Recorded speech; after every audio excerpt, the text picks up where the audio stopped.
Pai, eu oro agora pelos teus filhos, os que estão reunidos conosco aqui nessa noite, os que estão em casa ou em outros lugares nos assistindo. Pai, que o teu Santo Espírito traga revelação, entendimento, Senhor.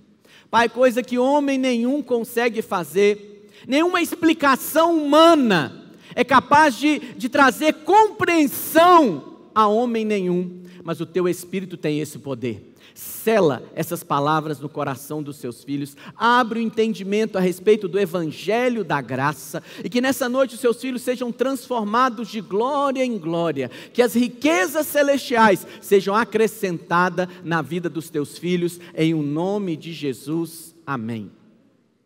Hoje eu quero compartilhar com os irmãos, o título está aí no seu boletim, acerca de não trocar o ouro pelo bronze.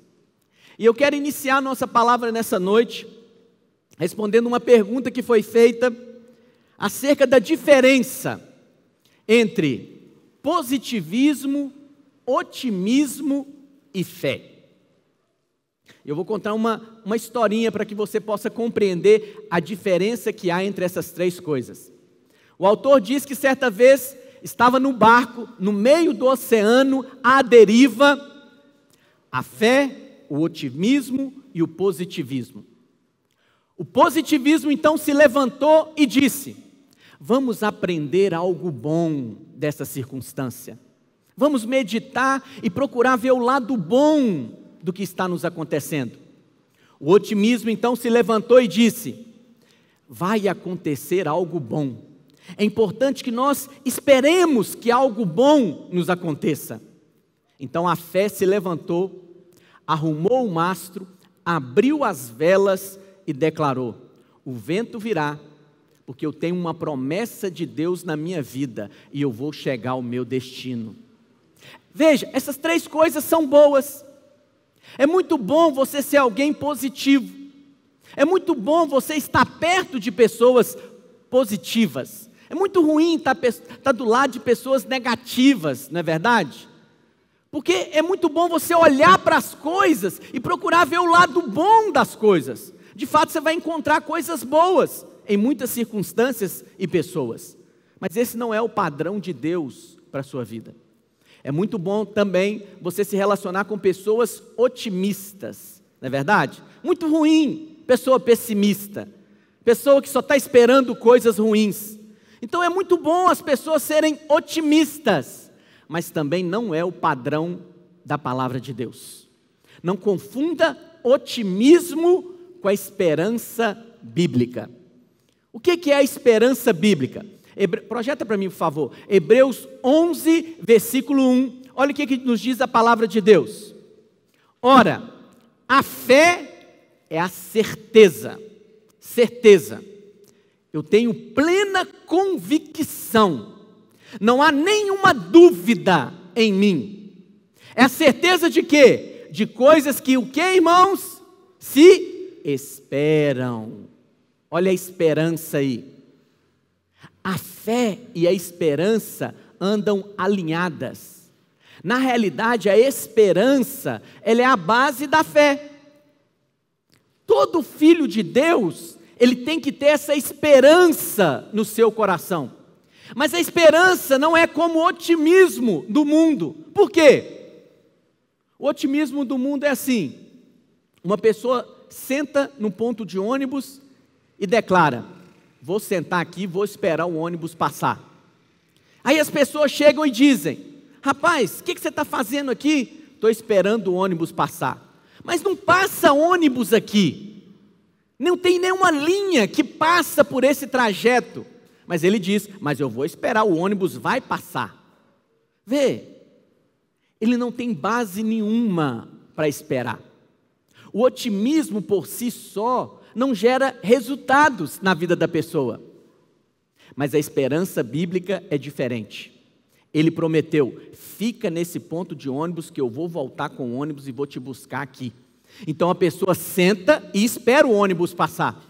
O outro chega e fala: o que você está fazendo aqui? Estou esperando o ônibus passar. Mas não passa ônibus aqui, não tem companhia nenhuma que passa nesse trajeto. Eu sei que não tem, mas vai ter, porque alguém me fez uma promessa, ele vai passar com o ônibus por aqui e vai me pegar, e aquele que prometeu, ele é fiel. Quantos entendem o que eu estou dizendo? Então a esperança bíblica é uma certeza nas promessas de Deus para a sua vida. E olha, a Bíblia é cheia de promessas. Os estudiosos da Bíblia dizem que são mais de 7.000 promessas.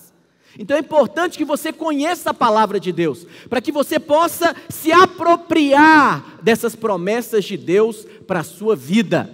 Então a fé é uma plena convicção, certeza de coisas que se esperam. Por isso que os filhos de Deus podem se levantar todos os dias e declarar: coisas boas vão acontecer comigo hoje. Deus está preparando coisas boas para o meu trabalho, Deus está preparando coisas boas para a minha casa, Deus está preparando coisas boas para o meu ministério. Ele pode esperar coisas boas. Pastor, por que eu posso esperar coisas boas? Por causa do Evangelho. O Evangelho, irmãos, é a base que você é sustentado para ter uma esperança de que coisas boas vão acontecer com você. E o que é o Evangelho? O Evangelho é Deus se fazendo homem, é Deus em Cristo Jesus indo para uma cruz para sofrer a condenação dos nossos pecados. E na obra consumada de Cristo, os nossos pecados são perdoados, o nosso passado é apagado e a nossa dívida é paga. De maneira que por causa do Evangelho, Deus não atribui mais pecado a você.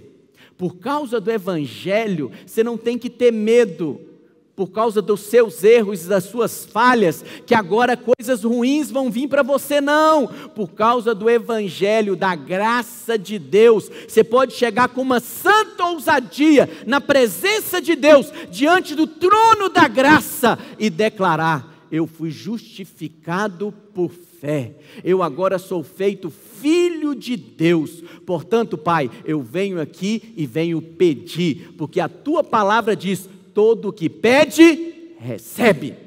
Como dizem amém? Esse é o Evangelho, são as boas novas, e essa deve ser a nossa mensagem. O Evangelho, ele é todo inclusivo. Pastor, o meu problema é cura de enfermidade, eu preciso de uma palavra que fala de cura. É o Evangelho. Se você tem revelação do Evangelho, você recebe cura na sua área física. Pastor, o meu problema é vida financeira, eu preciso de uma palavra para prosperidade.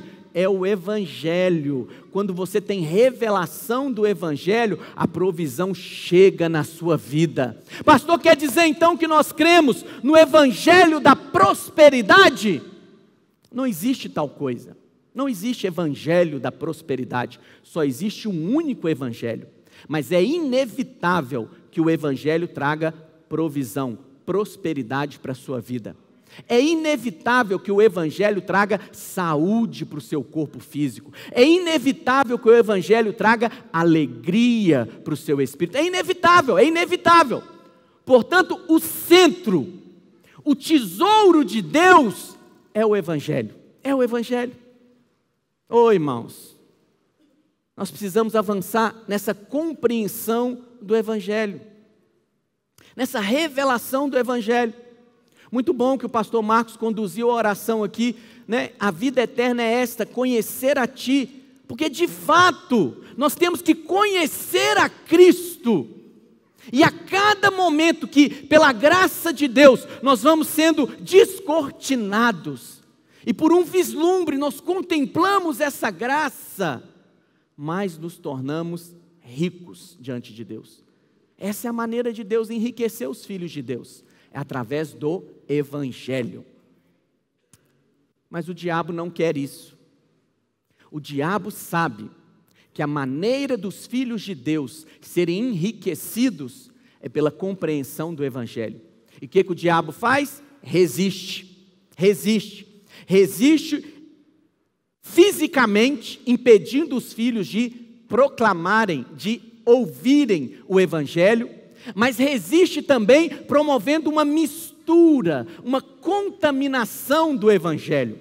Porque a palavra de Deus diz que o Evangelho é o poder de Deus. Só que esse poder de Deus, que é o Evangelho, ele se torna ineficiente na sua vida se houver um pingo de mistura.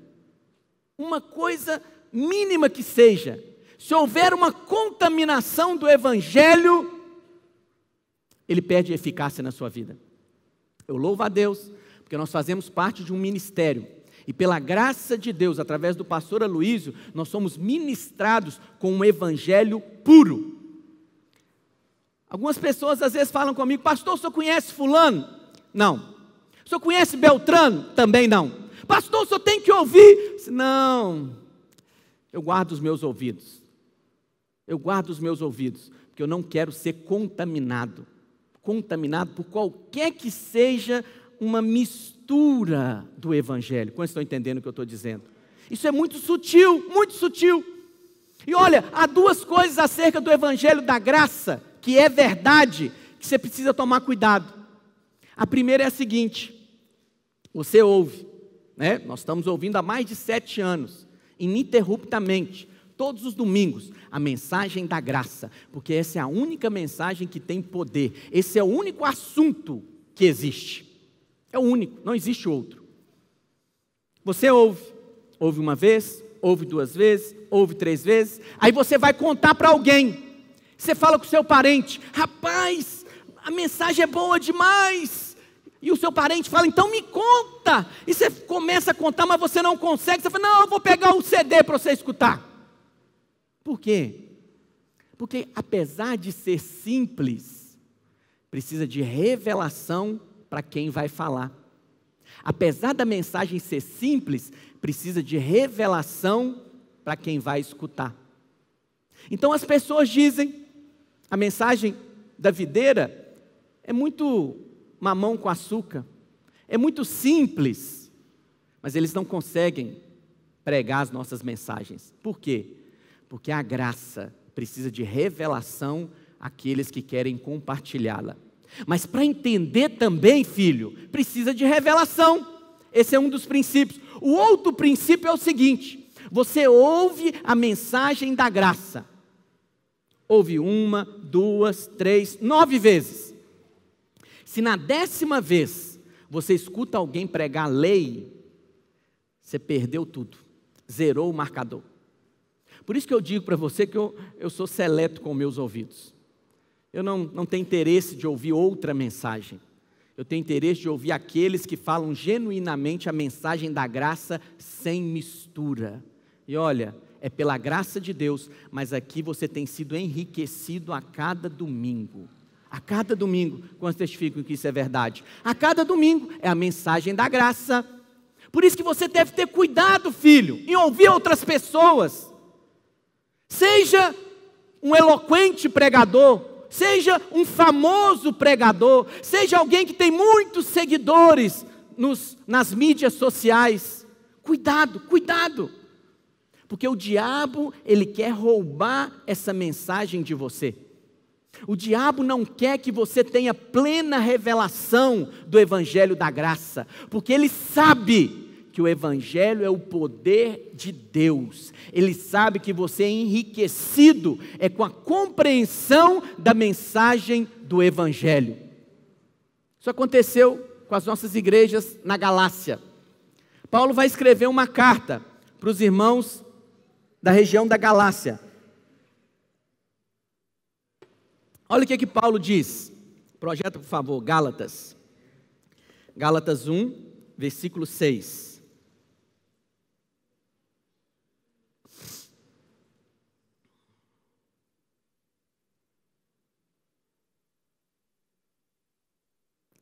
Paulo vai dizer assim: admira-me.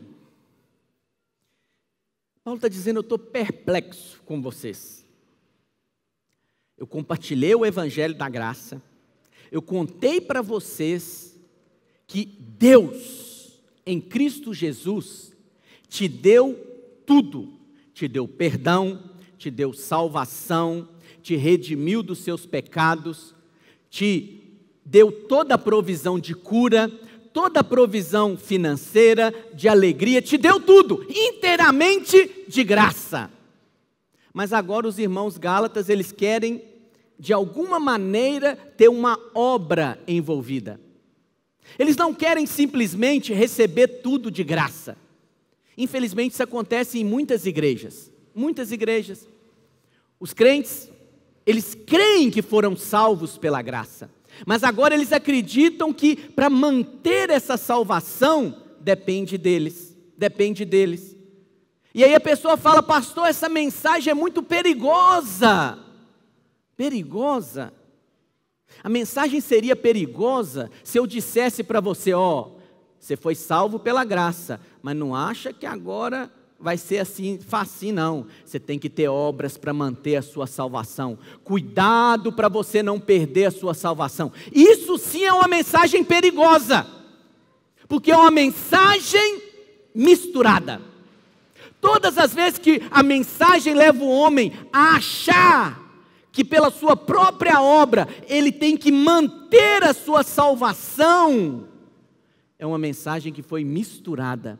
E olha, Paulo vai dizer em 2 Coríntios 3, a lei é um ministério de morte. Todas as vezes que você mistura lei com graça, o resultado não é uma lei engraçada, o resultado é morte, morte. Só há vida genuína se a mensagem do Evangelho da Graça for compartilhada sem nenhuma mistura. E Paulo está dizendo, estou perplexo. Como é que pode vocês terem coragem de querer ter alguma obra diante de Deus, depois que eu contei para vocês da obra de Cristo, da obra consumada, e agora você recebe tudo de graça? Mas não, vocês querem de alguma maneira apresentar obras para Deus. Presta atenção no que eu vou te dizer. Pastor, então quer dizer que eu não preciso ter obras? Presta atenção no que eu vou te dizer. Se você tem obras para querer receber alguma coisa de Deus, é melhor que você não tenha obra nenhuma. Porque não há nada que o homem faça, nada, que ele consiga comprar uma bênção sequer de Deus. São caríssimas, caríssimas. E Deus é tão rico que Ele não precisa vender nenhuma delas, nenhuma delas. Agora, se você teve revelação da graça de Deus, e é por essa revelação que você vem apresentar obras diante de Deus, então tenha obras, filhos, tenha obras que você vai ser recompensado. Quantos entendem o que eu estou dizendo? Mas jamais, jamais queira com as suas obras comprar alguma coisa de Deus, porque as nossas obras diante de Deus, a Bíblia chama de trapo de imundície, não tem valor nenhum, nenhum. Aí Paulo diz, admira-me que estejais passando tão depressa daquele que vos chamou na graça de Cristo para outro evangelho. Versículo 7.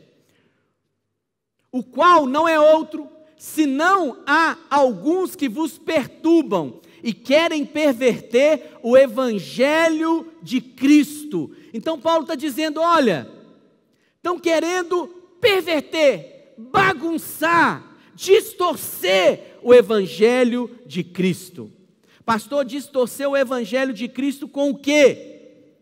Com a lei, com a obra humana, com o merecimento humano. Eles não querem simplesmente aceitar que tudo é obra de Deus. A minha transformação é obra de Deus. O meu casamento é obra de Deus. A criação dos meus filhos é obra de Deus. O meu ministério é obra de Deus. Eles querem sempre, sabe aquela pergunta? E a sua parte? Não tem essa pergunta? Sabe por quê, irmãos? Porque a mensagem da graça, ela cria resistência nas pessoas. Mas a mensagem da lei não cria. Por quê? Porque a mensagem da lei, ela leva o homem a achar que ele tem alguma glória no negócio. Quando um pregador fala para você, olha, você precisa se esforçar para fazer isso, você precisa ser um marido melhor, você precisa cumprir 10 passos para ter um casamento de sucesso. No final dos 10 passos você fala, eu sou um homem bom, eu consegui fazer. E aí você vê o seu irmãozinho tendo dificuldade, você olha para ele, eu sou melhor do que ele. Então todas as vezes que você fala da lei, não tem resistência humana. Mas quando você ministra a graça, e você fala para a pessoa, você não dá conta, para de tentar. É inútil você tentar se transformar. É inútil você tentar sustentar esse casamento com a sua própria força. Para de lutar, para de tentar. Creia e receba exclusivamente de graça. As pessoas não aceitam isso. Elas falam, pastor, quer dizer então que é só crer? É só crer? Tenta crer. Paulo vai dizer que você tem que se esforçar para entrar no descanso. Tenta crer, porque quem crê, descansa. Quem é aquele que desfruta de descanso e paz? É aquele que crê. Crê em quê? Crê em quê? No Evangelho da graça, que eu recebo tudo por causa da obra consumada do Calvário. Quantos dizem amém? Essa é a mensagem e esse é o Evangelho. Por isso que há tanta resistência maligna. Há algumas pessoas que dizem, não pastor, eu não creio nesse Evangelho da graça. Que Evangelho você crê então? Porque não existe outro Evangelho. A graça não é uma doutrina, a graça não é um ensino, a graça é uma pessoa, é Cristo. Quem não crê no Evangelho da graça, está condenado, vai para o inferno, porque é o único Evangelho, é o único, não tem outro. Pastor, mas eu creio no Evangelho do reino, como se houvesse distinção. O Evangelho é uma coisa só. O Evangelho da graça e o Evangelho do reino é um Evangelho só, mas vistos sobre óticas diferentes. O que é o Evangelho da graça? É o Evangelho de Deus, que fez tudo pelo homem, salvou, redimiu, perdoou. O Evangelho da graça conta as boas novas do que Deus fez pelo homem. Quando o homem crê no Evangelho da graça, ele é então introduzido no reino. Reino quer dizer o quê? Governo. Aonde o governo de Deus chega, pessoas são libertas, enfermos são curados, pessoas que estão em cativeiro ou possessas de demônios, cadeias são quebradas, porque o governo de Deus chegou. Então o Evangelho da graça, ele introduz ao reino. O Evangelho da graça diz assim, vinde, comprai, vinde, bebei, inteiramente de graça. E quando você crê nesse Evangelho, o governo de Deus então vem sobre a sua vida, o reino de Deus é estabelecido, então cadeias são quebradas, se há enfermidade física, é curado, se o problema é de provisão, tem a provisão, se é restauração de casamento, tem restauração de casamento, isso tudo por quê? Porque o Evangelho da graça chegou. Quantos entendem o que eu estou dizendo? Então não há distinção, é um único Evangelho, e é preciso que as pessoas creiam nesse Evangelho. Mas como é que elas vão crer? Se não há quem pregue. Por isso que é importante, filho, você pregar o Evangelho. Pregar. Tem muitos crentes que, infelizmente, não têm revelação plena do Evangelho da graça. Muitos filhos de Deus que ainda estão acusados, achando que o Pai está irado com eles, achando que o Pai está esperando uma oportunidade para castigá-los. Mas é preciso que você conte para eles, volta para casa, papai está te esperando, e papai já preparou uma festa para quando você voltar, o novilho já foi morto, vem para casa, vamos cear juntos com o pai. E quando você voltar, o Pai vai te dar sandálias novas, roupas novas e vai colocar um anel no seu dedo e vai fazer uma festa para te receber, porque a alegria do Pai é essa, quando filhos perdidos voltam para casa. Essa é a mensagem. Mas o que muitos ainda estão escutando, muda primeiro. Cuidado com a mão de Deus. Você vai se apresentar diante de Deus assim? É desse jeito? Não, eu preciso mudar primeiro. Enquanto eles tentam se mudar, permanecem fora, porque o diabo os engana, que é possível haver uma mudança produzida por própria obra humana. Toda mudança genuína é de dentro para fora, é só pelo poder de Deus. Tudo é pela graça, tudo é pela graça, tudo é pela graça. Então é importante que você compartilhe dessa mensagem, conte para as pessoas.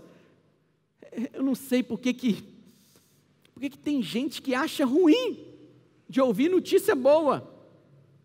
Por que tem gente que acha ruim ouvir falar que você é amado, que você é aceito, que você foi justificado, que você foi redimido? O que significa a palavra redenção? Redimir quer dizer comprar de volta. Antes você era um escravo do diabo, ninguém atribuía valor a você, mas o Filho de Deus desceu à terra, se fez homem, e o sangue derramado do Filho de Deus, o precioso sangue da cruz, te comprou de volta. E o que ele fez? Te trouxe para a casa de Deus, ele te fez filho de Deus. O seu passado foi apagado, o seu pecado foi perdoado, a sua dívida foi quitada. Quantos dizem amém? Esse é o Evangelho, esse é o Evangelho. É isso que as pessoas precisam ouvir, é isso que as pessoas precisam ouvir. E hoje eu quero contar uma ilustração bíblica e usar como referência algo que aconteceu no reinado de Roboão. Roboão era filho de Salomão. Salomão era o filho de Davi. Foi Salomão quem assumiu o trono após a morte do rei Davi. E aconteceu algo. A Bíblia diz que o rei do Egito, naquela época chamava Sisaque, ele invadiu Jerusalém. E ele roubou os utensílios da casa de Deus. E dentre esses utensílios, ele roubou escudos de ouro. Uau! Escudos de ouro. E aí Roboão, ao perceber que ele estava sem esses escudos de ouro, ele resolveu então fazer escudos de bronze para substituir os escudos de ouro que haviam sido roubados. E esse é o tema da nossa palavra: não troque o ouro pelo bronze. O ouro, ele aponta para a natureza de Deus, para a justiça de Deus, para a justiça de Cristo. O ouro é a graça de Deus. O bronze aponta para a lei. Então, basicamente, a nossa mensagem nessa noite é: não substitua a graça de Deus pela lei. Rejeite toda a lei e vive unicamente pela graça de Deus. Quantos querem ser edificados nessa noite? Abra sua Bíblia em 2 Crônicas 12, a partir do versículo 9.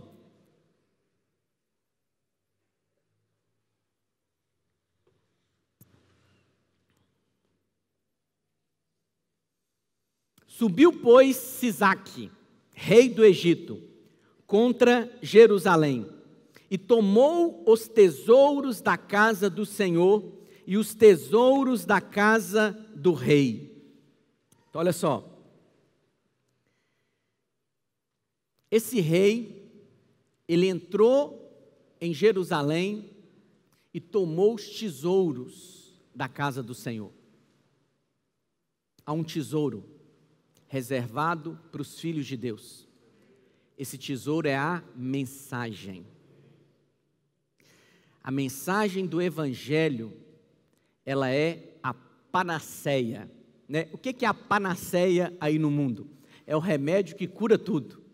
Não tem aí umas garrafadas milagrosas, a pessoa fala, está com dor de cabeça, toma esse remédio. A dor é nos rins, toma esse remédio. Então, a panaceia, um remédio que resolve todos os problemas. Assim é a mensagem do Evangelho da Graça. É o tesouro de Deus para os seus filhos. E esse tesouro, Deus guarda este tesouro e Ele só compartilha esse tesouro por revelação. Por revelação. Por isso que eu introduzi a palavra falando para você que quem fala precisa ter revelação para falar. E quem recebe precisa ter revelação para receber. E o diabo quer roubar esse tesouro. Mas o diabo quer roubar não é porque ele atribui valor à mensagem, não.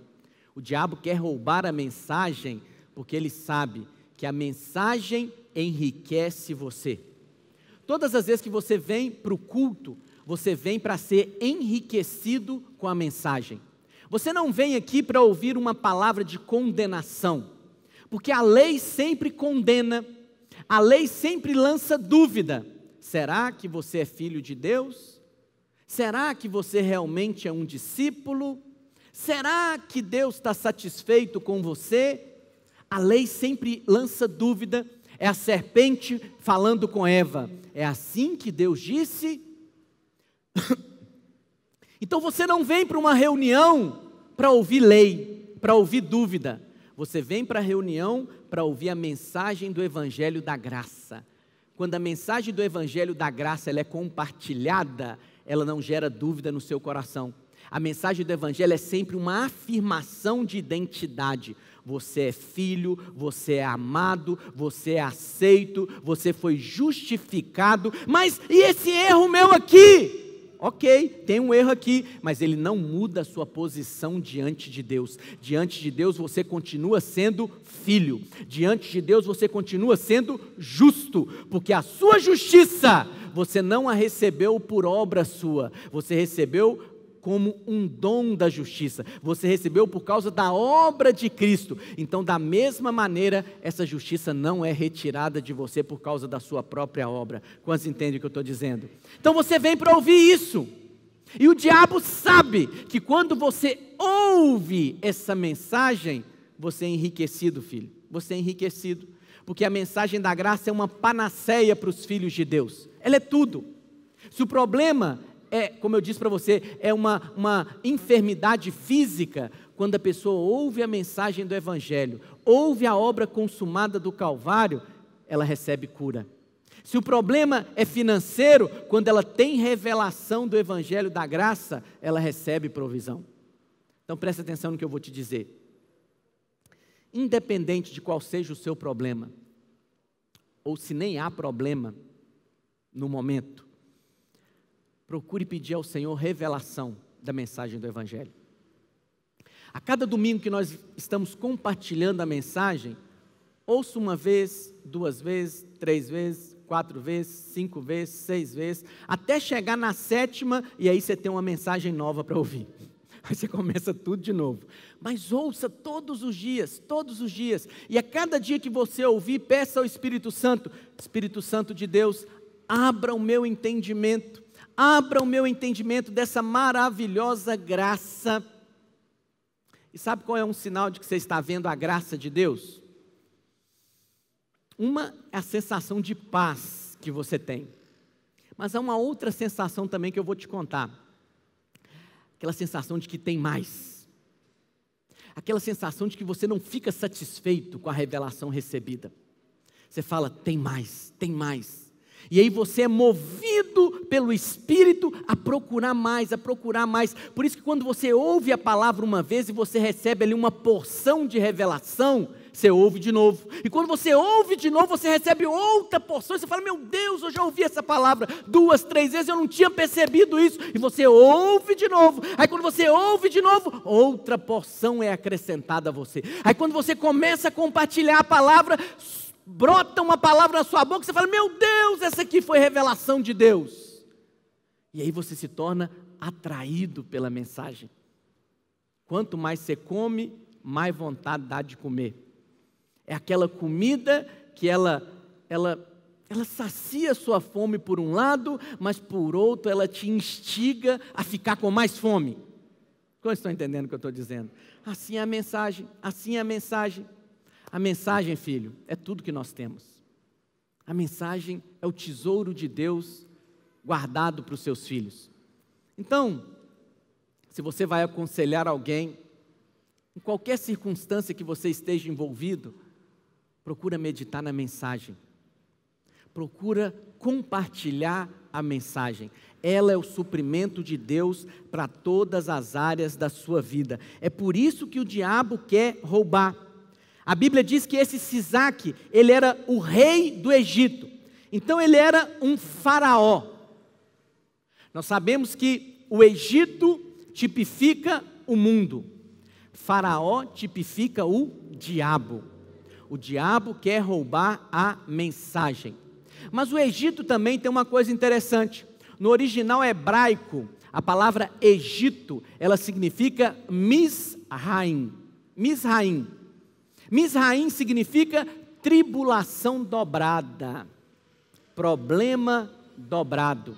Então não é uma tribulaçãozinha qualquer, é uma tribulação dobrada. O povo de Israel era escravo no Egito, debaixo de uma tribulação dobrada. Assim éramos nós. Nós éramos escravos, vivíamos no império das trevas, debaixo de uma tribulação dobrada. Mas o Filho de Deus se fez gente e Deus então nos transportou do império das trevas para o reino do Filho do seu amor. De maneira que nós estamos agora aqui, não há mais tribulação dobrada sobre as nossas cabeças. O antigo faraó, o imperador daquele império das trevas, ele não tem mais domínio sobre as nossas vidas. E agora que nós fomos redimidos, nós temos um Senhor sobre as nossas vidas. Porque Ele é o nosso Senhor, porque Ele é o nosso dono, porque Ele nos comprou de volta para Deus. E esse Senhor que nós estamos agora, os céus estão abertos sobre Ele. De maneira que você, estando em Cristo, para a sua vida só tem bênçãos, só tem bênçãos. Pastor, é muito bom para ser verdade, mas acredite em mim, filho, é verdade, é verdade. Pastor, quer dizer que eu não vou passar por problemas? Quer dizer que eu não vou passar por lutas? Vai, filho, vai passar, porque você ainda está nesse mundo caído, mas você vai passar pela luta em paz. Qual é a promessa de Deus para a sua vida? Se passares pelo fogo, você não será queimado. Se passares pelas águas, você não submergerá, não se afogará. É a promessa de Deus, é a promessa de Deus. Então você sempre pode, independente das circunstâncias, ter essa santa expectativa. Coisas boas estão vindo para a minha vida. Amém? Então Sisaque quis roubar. E é o diabo que quer roubar. E olha o que diz. Ele tomou tudo. Levou todos os escudos de ouro que Salomão tinha feito. Em lugar destes, dos escudos de ouro, fez o rei Roboão escudos de bronze e os entregou nas mãos dos capitães da guarda, que guardavam a porta da casa do rei. Muito bem, eu quero compartilhar com você hoje, não troque o evangelho da graça, simbolizado pelo ouro, pela lei, simbolizada pelo bronze. A primeira coisa que você tem que entender aqui no texto é o significado dos metais na Bíblia. No Velho Testamento, a casa de Deus era edificada basicamente com 3 metais: com ouro, com a prata e com bronze. O ouro aponta para a justiça de Deus, a justiça de Cristo. A prata aponta para a redenção. Prata é moeda. Redimir significa comprar de volta. Então, como eu disse para você, você foi comprado para Deus. Você agora pertence a Deus. Ele te redimiu em Cristo Jesus. Mas o bronze aponta para juízo, condenação. Esses 3 metais, se eles estiverem devidamente nos lugares corretos, são bênção para as nossas vidas. Então, como é que funcionava lá no Velho Testamento? Você tinha o tabernáculo, que apontava para a casa de Deus, e no átrio, o primeiro objeto que tinha na entrada do tabernáculo, ali no átrio, era um altar de bronze. Nesse altar de bronze é onde o animal era imolado, sacrificado. Então o ofertante trazia o animal sem defeito nenhum, o sacerdote olhava para o animal, via se não tinha defeito mesmo, então o ofertante colocava a mão na cabeça do animal, de maneira que os pecados do ofertante eram transferidos para o animal, e a justiça daquele animal era transferida para o ofertante, e aquele animal agora vinha e era sacrificado no altar de bronze. No Novo Testamento, o altar de bronze é a cruz do Calvário. Na cruz do Calvário, o Cordeiro de Deus, que é Cristo, ele foi imolado no meu e no seu lugar. Então, para entrar na casa de Deus, o primeiro passo é passar pelo altar de bronze, é resolver a questão do pecado. Então, se você coloca o bronze na posição correta, que é os meus pecados, o juízo dos meus pecados já foram lançados sobre Cristo. Se você tem esse entendimento, ok, não tem problema na sua vida. Depois que você passa pelo bronze do juízo, que Jesus levou o juízo sobre a vida dele, você é trazido para a casa de Deus.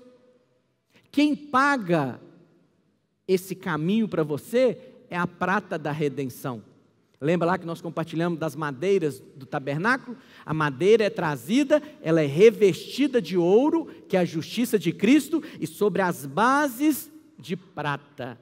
Então você agora é trazido para a casa de Deus, a prata pagou o seu preço da sua redenção, você foi redimido, e agora o que tem sobre você é o ouro da justiça de Cristo. Quantos dizem amém?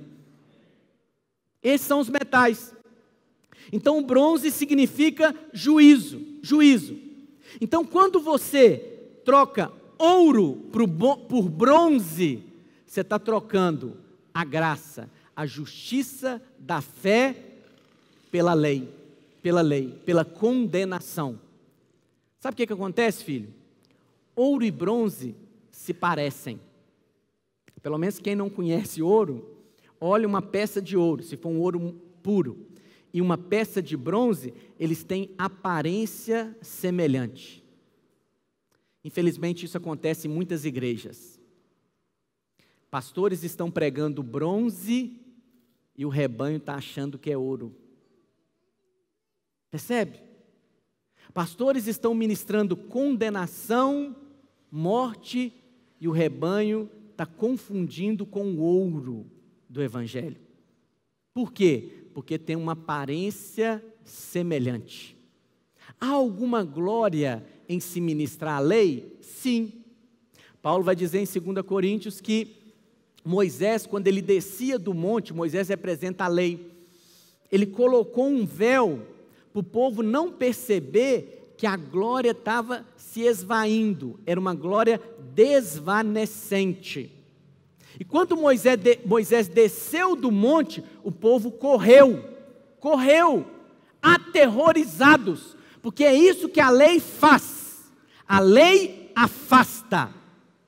Mas a Bíblia diz, certa vez Jesus subiu no monte, a Bíblia não diz qual era o monte, mas nesse monte, o Senhor Jesus se transfigurou diante de 3 dos seus discípulos, estava lá Pedro, Tiago e João, e o rosto dele resplandecia como o sol ao meio-dia, as suas vestes, elas resplandeciam como a luz, era a glória, a glória, a glória.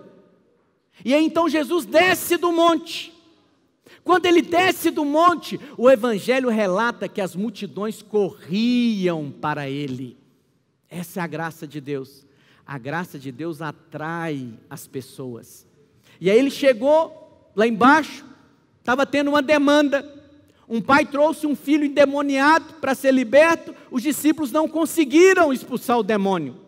E aí Jesus dá uma repreensão severa: ó geração incrédula, até quando me tereis convosco? Mas o pai da criança diz: Senhor, me ajuda, me ensina então. Mesmo diante de uma repreensão, não afastou. Essa é a graça de Deus. Quando você ouve a graça de Deus, você é atraído por ela.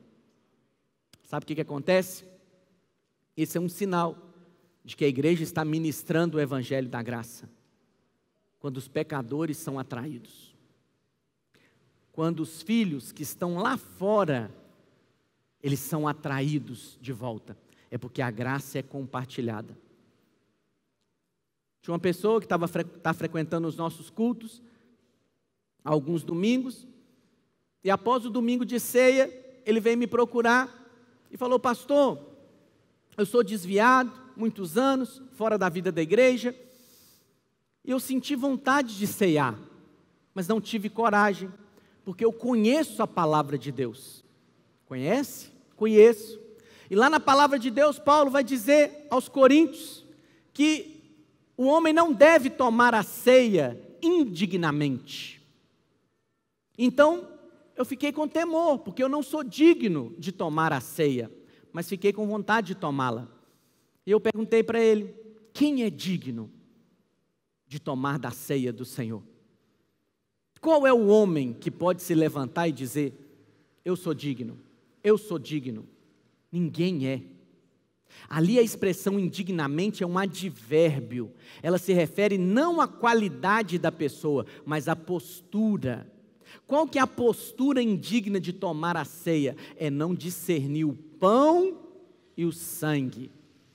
Os irmãos de Corinto estavam comendo pão para encher barriga, estavam bebendo vinho para se embriagarem, e por isso Paulo vai dizer, tinha muitos irmãos que estavam doentes, e outros que até dormiram, até morreram, porque estavam tomando da ceia indignamente. Não é porque eles eram indignos, é a maneira.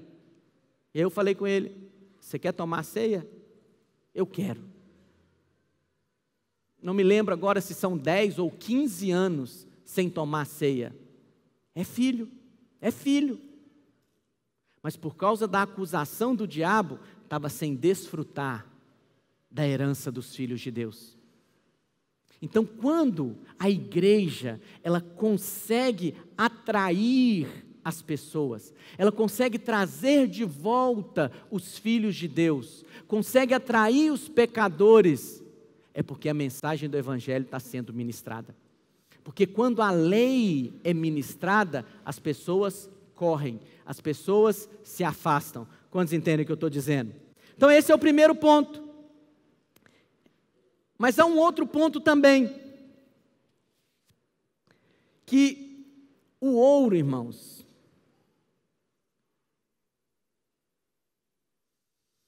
a Bíblia vai dizer que eram escudos de ouro. A Bíblia explica a Bíblia. Projeta para mim, por favor, Efésios 6,16. O que é escudos? Não é minha opinião, é a Bíblia que está dizendo.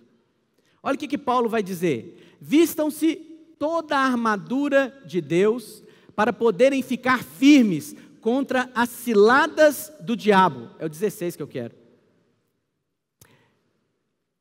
Além disso, usem o escudo da fé, com o qual vocês poderão apagar todas as setas inflamadas do maligno. O maligno, ele joga setas inflamadas contra a sua vida. A palavra inflamada ali é incendiar. Ele quer incendiar você. Mas qual que é a maneira que a Bíblia diz que você pode não somente se proteger contra essas setas incendiárias ou inflamadas, mas também destruí-las, aniquilá-las com o escudo da fé? Mas a fé aqui, com artigo definido, não é o ato de crer. Há uns domingos eu compartilhei essa mesma mensagem com os irmãos, mas sobre outro contexto de Judas. Judas foi escrever uma carta para os irmãos e ele falou: irmãos, eu queria contar para vocês, escrever para vocês acerca do Evangelho, mas então eu fui obrigado a corresponder-me convosco, porque há alguns que querem perverter o Evangelho. Só que lá em Judas, eles queriam trocar o Evangelho pela libertinagem. Nos Gálatas, eles queriam trocar o Evangelho pela obediência aos mandamentos. E o que Judas vai dizer? Então eu incentivo os irmãos a batalhardes pela fé. Pela mais a fé. A fé não é o ato de crer. A fé é a doutrina, conteúdo. A fé é em que você crê. Então Paulo está dizendo ali que o escudo é um escudo da fé. Não é o ato de crer, é a doutrina, é o conteúdo da sua crença. Presta atenção, o diabo lança setas inflamadas contra a sua vida. Você só consegue destruir essas setas e se proteger se você tiver o escudo da doutrina. Qual que é a doutrina do Evangelho? É a justificação pela fé. O diabo vem te atacar, vem te questionar. Qual a garantia que você tem que você não será atingido por essa pandemia? Você tem que se levantar e dizer: eu sou justiça de Deus em Cristo Jesus. Esse é o escudo de ouro. Mas se você quer combater essas setas inflamadas usando outro escudo, como o escudo de bronze, e você dizer para o diabo: Deus sabe que eu sou fiel, eu sou um dizimista fiel, e Deus faz distinção entre os dizimistas fiéis e os não fiéis. Não tem uma frase que as pessoas gostam de colocar em carro: Deus é fiel? Realmente Deus é fiel.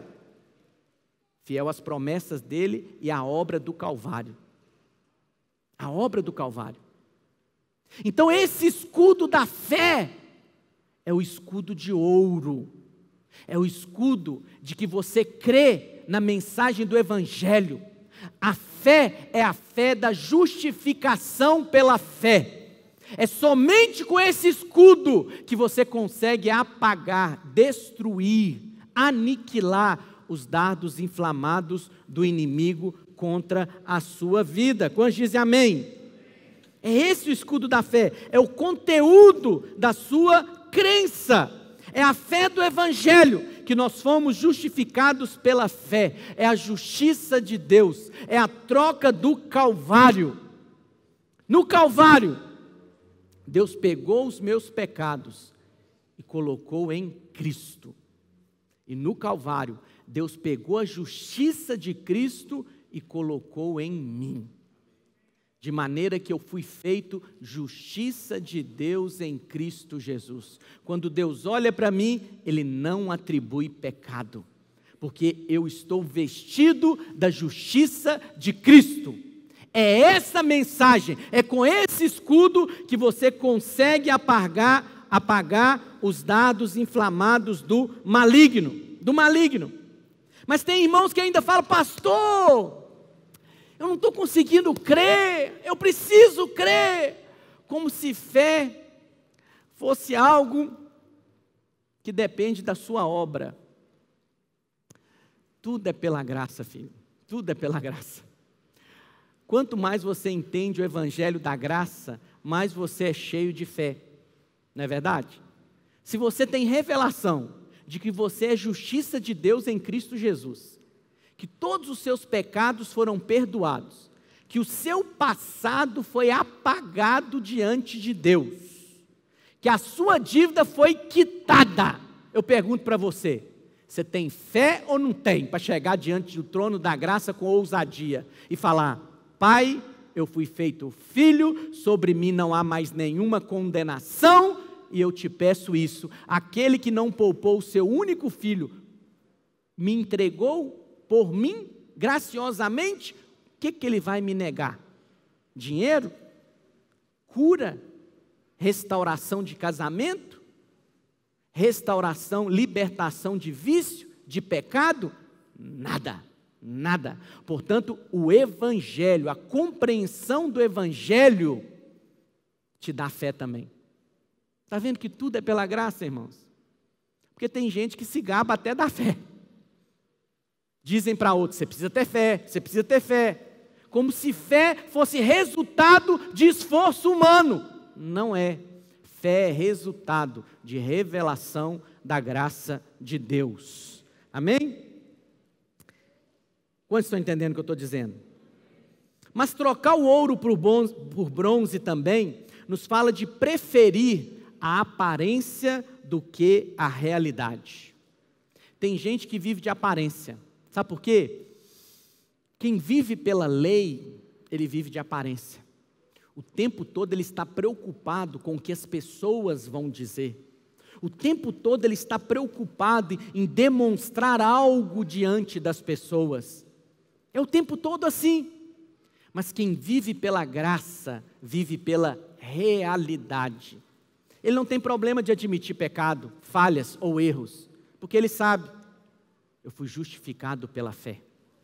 Sobre a minha vida já não há nenhuma condenação. Ele não tem problema de imagem, ele não vive debaixo do jugo, do que as pessoas vão pensar de mim, do que o fulano vai pensar quando eu disse isso ou aquilo. Não, ele sabe que o único interessado, que é a opinião de Deus a respeito dele, Deus já está plenamente satisfeito com ele, porque ele está em Cristo. Quantos entendem o que eu estou dizendo? Mas a lei produz aparência. Lembra que eu falei que o bronze parece com o ouro? É aquela vida de aparência. Não pode demonstrar fraqueza, não pode demonstrar problema nenhum, porque quer demonstrar uma simples aparência, uma maquiagem para as pessoas. Mas quem vive na realidade do ouro, ele vive na realidade de um relacionamento íntimo com o Pai. E mesmo que ele falha e o diabo vem dizer para ele, está vendo o que você fez? Está vendo o que você falou? Ele diz, olha, realmente eu fiz isso, não devia ter feito, mas o Pai já me conhecia, já me amava antes, e mesmo assim deu Jesus para morrer por mim. E agora que eu fui feito filho, não há nada que possa me separar do amor de Deus que está em Cristo Jesus. Então ele anda na segurança desse relacionamento. Mas aqueles que não têm uma mensagem para compartilhar, eles querem mostrar uma aparência. E a aparência não é só no comportamento, pode ser aparência numa maquiagem visual, não é verdade? Luzes, flashes, pode ser uma aparência em transformar a mensagem em comédia, fica parecendo um stand-up Christian, conta tanta piada na mensagem para disfarçar que não tem conteúdo. Eu louvo a Deus, porque você faz parte de uma igreja que tem uma mensagem para compartilhar.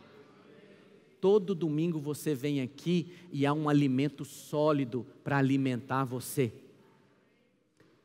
Porque o diabo, ele trabalha com aparência, com entretenimento. Então, o diabo está sempre preocupado com a aparência das coisas, e é tudo muito visível, deslumbrante, retumbante. Mas vida, filho, vida é muito discreto, não é verdade? Seu coração está batendo, mas você escuta seu coração bater? Seu fígado, seu intestino está funcionando, você escuta o funcionamento deles? Pelo menos não deveria, o normal é não escutar, mas tem vida acontecendo, e é isso que acontece no nosso meio, a vida de Deus sobre a sua vida, a unção do Espírito sobre você, a vida de Deus. Por quê? Porque a mensagem da graça libera vida. Tem um corinho antigo, mas que permanece atual. Eu falo corinho porque quando eu era criança na igreja também falava corinho. E ele fala, Espírito, Espírito, que desce como fogo. Mas aí tem uma parte do corinho que fala, e ele me aceitou sem nenhuma explicação. Isso é a mensagem da graça. Lembra do filho pródigo? O filho pródigo voltou para casa cheio de explicação. Pai, perdoa-me. O que o pai fez? O pai ficou lá? Falei. Qual que é a sua explicação? Não. Imediatamente o pai falou, servas, tragam as roupas, traga o anel, traga a sandália. Porque o pai não está exigindo explicação da sua parte. O amor do pai é incondicional. Na sua parte é imerecido, na parte do Pai, incondicional. Ele te aceitou sem nenhuma explicação. Isso é a graça de Deus. É a graça de Deus. Por quê? Aquele que vive pela lei, ele quer se justificar. Quer se justificar dos seus erros, das suas falhas. Por que eu fiz isso? Foi por causa disso, foi por causa de fulano, beltrano. Mas quem vive na graça, ele vive confiado na promessa. Quem intentará acusação contra os eleitos de Deus? É Deus quem os justifica. Amém? Então não vive mais pela aparência, vive pela realidade. Realidade. E para nós finalizarmos, queria chamar os irmãos do louvor aqui em cima.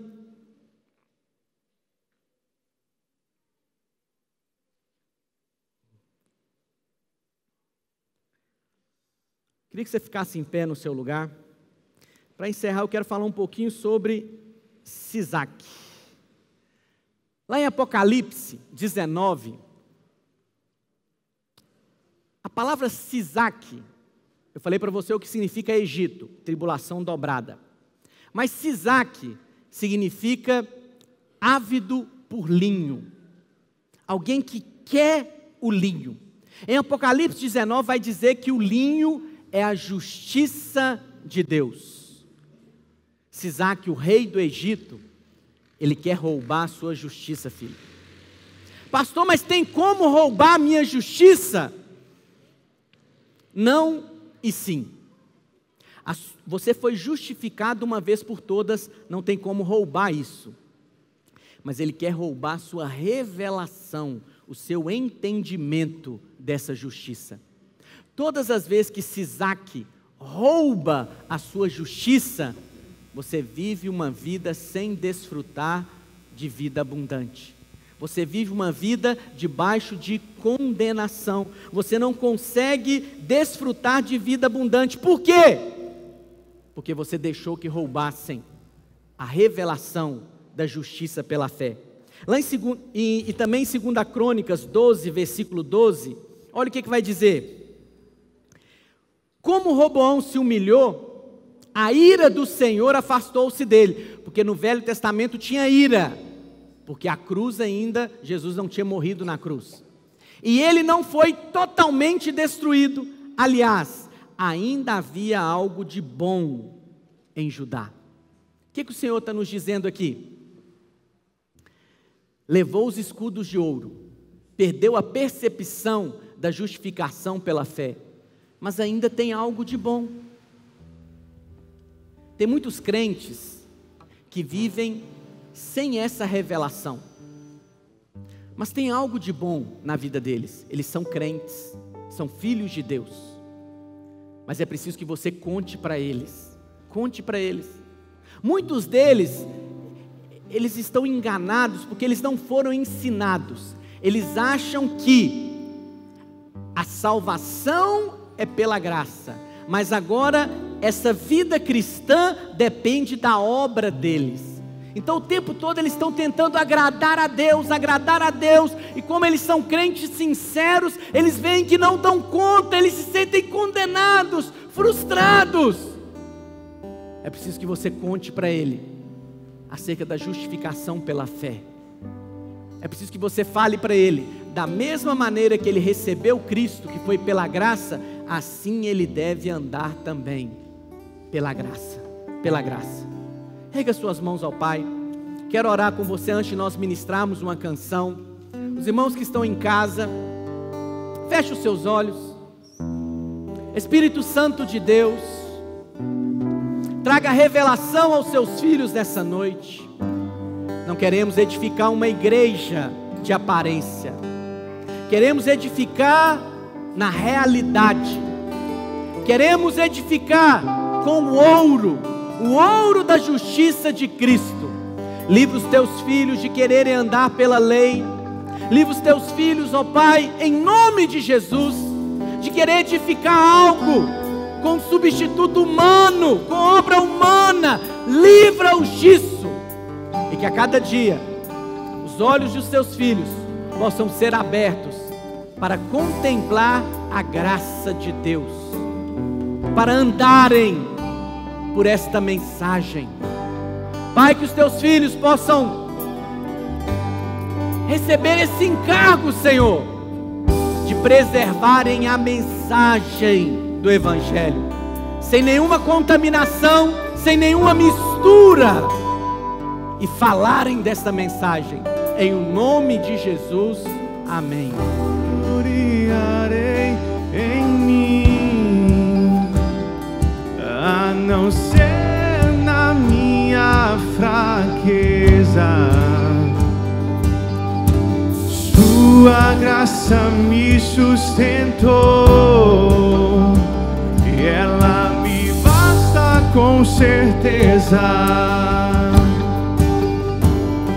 Mas eu sei que o seu poder se aperfeiçoa na minha fraqueza.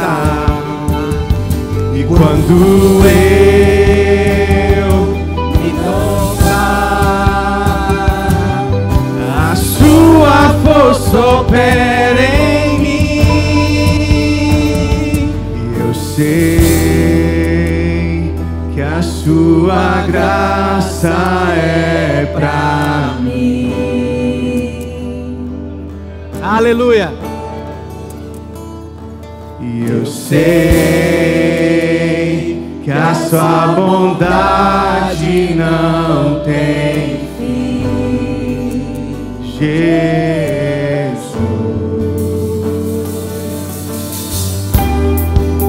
Aleluia.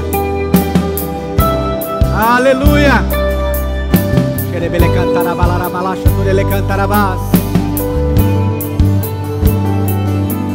Não me gloriarei em mim, a não ser na minha fraqueza.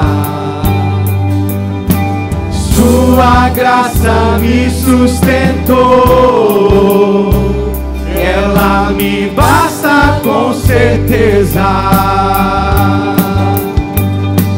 Mas eu sei que o seu poder se aperfeiçoa na minha fraqueza. E quando eu me cansar, a sua força opera em mim. E eu sei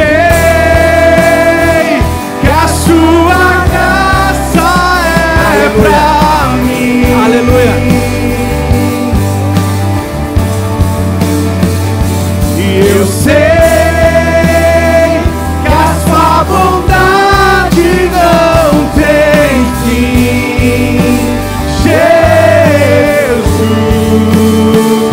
E eu sei que a sua graça é pra mim.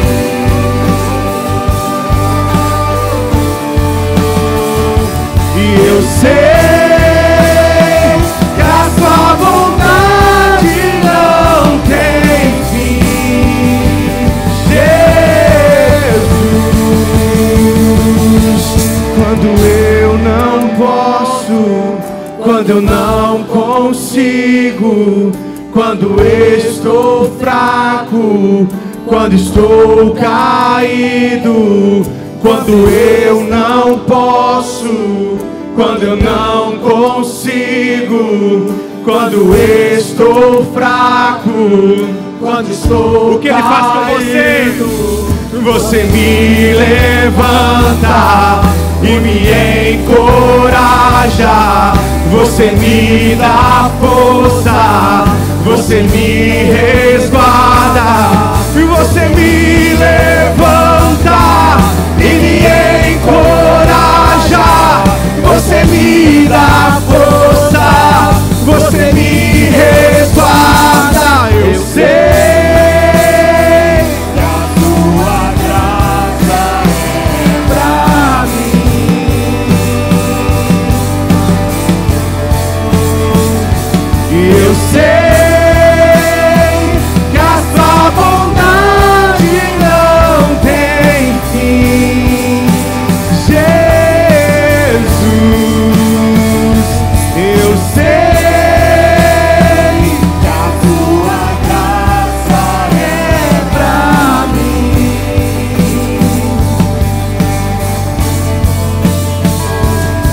Eu sei que a tua bondade não tem fim, Jesus. Aleluia, aleluia, aleluia. Nós estamos vivendo dias muito estranhos. Para o mundo é o que eles estão acostumados. O mundo não pode ter esperança porque eles não creem no Evangelho. Mas você pode. E o diabo, ele tem às vezes trazido confusão na cabeça dos filhos de Deus. A Bíblia diz que haviam leprosos no tempo de Jesus. Mas você vê lá nos evangelhos os leprosos se aproximando de Jesus. Você acha que era normal o leproso andar para a rua? Não era. O leproso tinha que ficar em quarentena nos leprosários. Quando o leproso saía, ele tinha que gritar: leproso, imundo! Tinha que jogar terra na cabeça, porque se descobrissem o leproso e ele não falasse, ele podia ser apedrejado e morrer. Não era Covid não, era lepra, muito pior. Mas a Bíblia diz que Jesus está descendo do monte, tinha acabado de ministrar o sermão da montanha, e um leproso veio ao encontro de Jesus. O leproso falou para Jesus: se o Senhor quiser, o Senhor pode me curar. E Jesus deu a resposta, que é a mesma hoje, por séculos e por gerações. É a mesma resposta. Jesus falou: eu quero, eu quero. E Jesus tocou no leproso. A lepra era contagiosa, mas a lepra não passou para Jesus. Jesus não teve receio de tocar no leproso. O diabo, por causa dessa pandemia, tem lançado na mentalidade dos filhos de Deus que a doença pode passar para eles. É uma mentira, filho. É uma mentira. A justiça de Deus está sobre a sua vida. Você é guardado. Você é guardado. Você não precisa temer coisa alguma. Coisa alguma. Se alguma coisa chegar, é você que vai liberar cura. Não é a lepra que vai passar para você, mas é o leproso que vai receber cura, porque a vida de Deus está em você. Não ande com medo de coisa alguma, de nada. Não estou dizendo que você não deve usar máscara, porque nós temos que dar um testemunho. Mas não é essas coisas que guardam você. Você já é guardado pela mensagem do Evangelho. Ande nessa liberdade. Não tenha medo de coisa alguma, de nada, nada, nada. Ande na liberdade dos filhos de Deus. Maior é o que está em você do que o que está no mundo. Maior é o que está em você.